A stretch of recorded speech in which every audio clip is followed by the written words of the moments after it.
اور اس پر اگر مزید وضاحت کرنا چاہیں تو ایک الگ سے ایک تمہید بن سکتی ہے، الگ سے تمہید بن سکتی ہے۔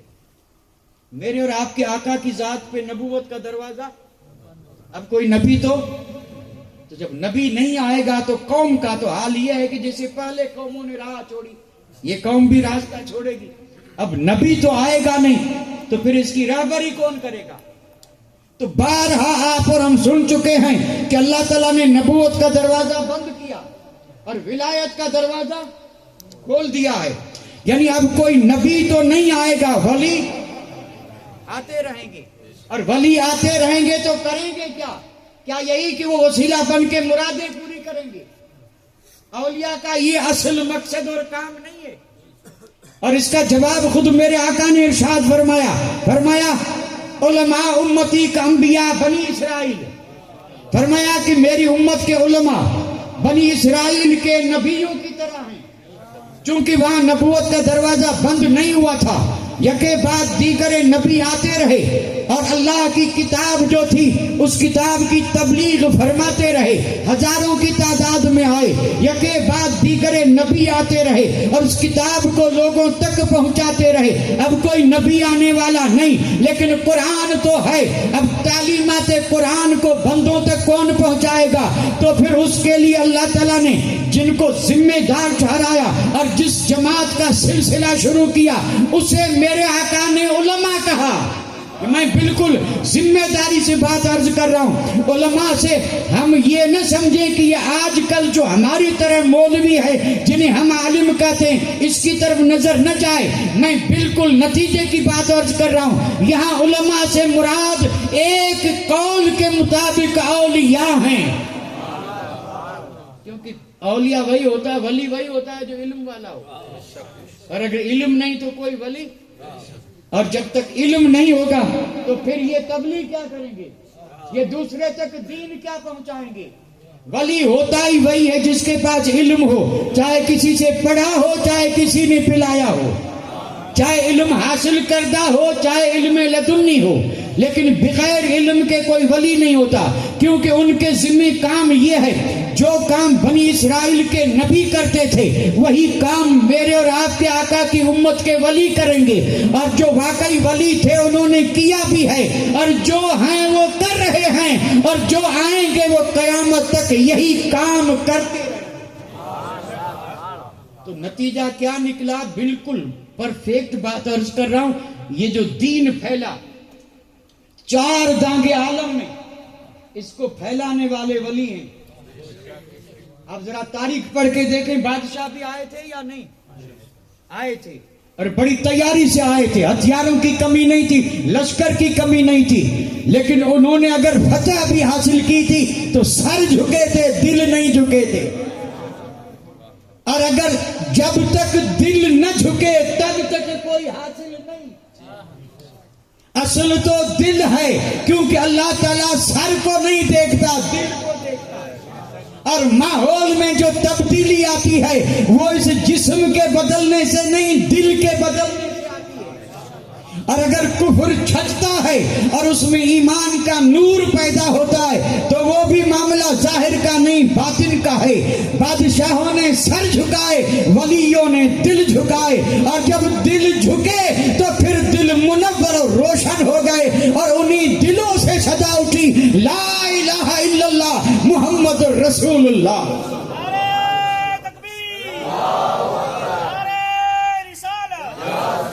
ہر آدمی جانتا ہے، بھئی ماننے والا ہو یا نہ، اور یہ الگ بات ہے، لیکن اس چیز سے سب بالکل اچھی طرح واقف ہے کہ دین ولی لائے۔ خواجہ معین الدین ولی ہیں یا نہیں؟ اور کس لیے آئے، کیا کیا، سب جانتے ہیں یا نہیں جانتے؟ جانتے ہیں نا؟ اچھا، یہ جب آ رہے تھے کس لیے؟ دین کے لیے، صرف دین۔